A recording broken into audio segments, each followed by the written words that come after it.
beat brothers and leave them to die while setting up empires of pie in the sky.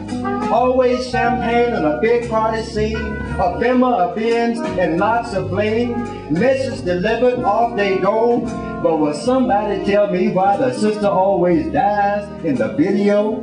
When you look at my various skin tone and our colors, you can't help but take a historical stroll.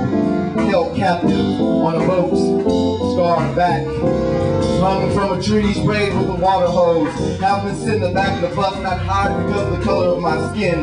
The Katrina catastrophe, being told a black man can accumulate wealth, made to believe my destiny was the Colorado State Pen. Subliminally taught, but black is a sin. See, I remember Mom and her friends played spades in the house, and all the kids would be upstairs touching and feeling, playing house. I remember Danielle and my first kiss. Grew up, went back to find that she was married. And I remember Tamika and my first time. When I had my first kiss, I went out of my mind, and somewhere down the line I'm thinking Brian McKnight, and do I ever cross your mind anytime? Let me see your foot work. Let me see your foot work. Let me see your foot work. Let me see your foot work.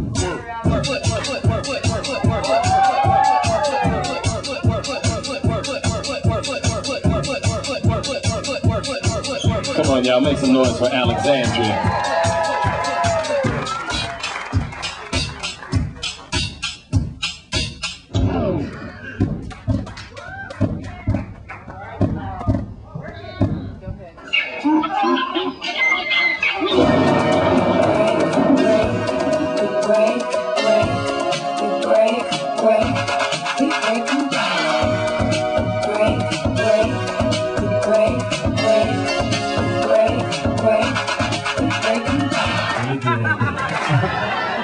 Look at that.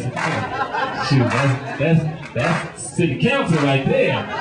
Most people in the African American community are struggling to try to find out what is the African American community, what is the black community, where is it, and how do we gel as a community to get the issues addressed that we want to, because now we are not centrally located as we once were. I think it's very important for people to come together, whether it is through black elected officials, whether it's through town hall meetings, whether it's through the Colorado Black Caucus, or whether it's through Colorado Black Chamber of Commerce, or whatever, to identify some issues and be vocal on those issues. If there's one issue that is really of concern to me, it is the deafness and quiet of the black community. I don't hear anybody saying anything. So, what I'm saying to you is that you have learned a lot about doing things to increase your health status. Do something about it. Teach it to your neighbor. Teach it to the new person who comes into Colorado. Let them know that the Colorado Council of Black Nurses, Full Circle, Sylvia Accordion Company are there to help them with understanding how to put a seatbelt in the car, how to fasten it in the car. If you have 5 children, they all cannot fit in the seat belts, so you either have 2 cars or back the car up and connect it to somebody else's car. These are things that you need to understand and do something about. How can we bring economic parity? How can we bring economic uplifting to our community and to the next generation? If we look now at what has happened to our nation, and what has happened to our nation is always reflected within the community. The hard struggles, the things that churches are feeling, congregations are feeling, that filter down to homes and to families. Our focus needs to be on what we can do to change that. First of all, we got to come together. We got to support each other, regardless of our path and consistencies and religious dogmas. But I'm gonna just be honest with you, because I don't gotta be political. I'm surprised how full this room is today. And I hate to say that, but I am. You know, and God bless you for doing this, Brother Jeff. You know, even this summer, man, we had a slew of shootings. Maybe the death rate, the murder rate was less, but as far as gang related, I'm gonna tell you, gang related murders increased this summer alone, this was a bad summer. One of the families I'm dealing with, the young man who was killed in Park Hill for wearing a blue on his t-shirt, shot him in the head 3 times. Do you know the 3 young men that killed him were evacuees from New Orleans?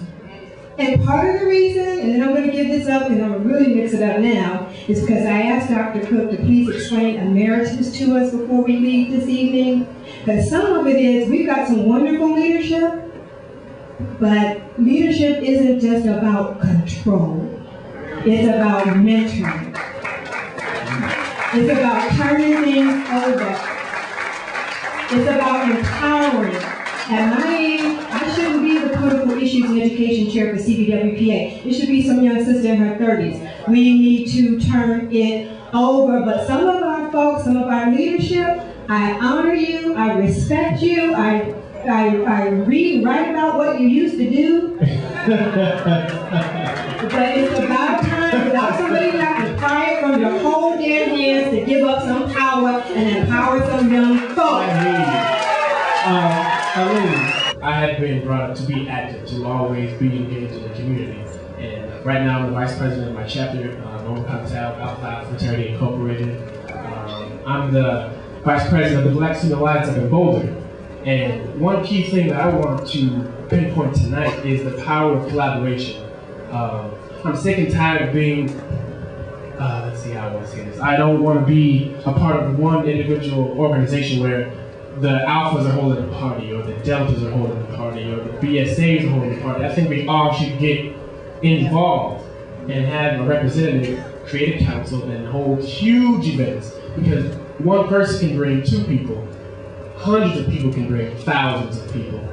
So when we hold forums and events, I'd rather see, a bunch of people rather than 1 or 2. So I just want to say that I'm very active. I work hard, very, very hard.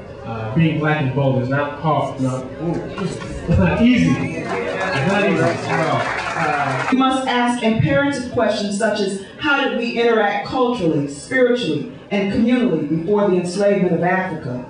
We must search for and secure every bit of truth that we find in the deepest core of ourselves about the truth of who we are. And finally, we must tattoo this truth onto the minds and hearts of our children. We must fight for this truth's inclusion in our history books and the college curriculum in our colleges. Well, I think we have to support the arts. And I think we don't understand what the arts are. And the arts are all about what's inside of us. We're all cultural artists. And whether we're rapping, whether we're singing, whether we're writing, whether we're praying, whatever it is our culture that has to stay alive. And many times we don't understand that. And I found in Denver, I am so blessed to be here, so blessed that you all, so I can look around and look at every one of you, and everybody has supported this organization in some kind of way, in some kind of way. And so that is why we are here. I say thank you.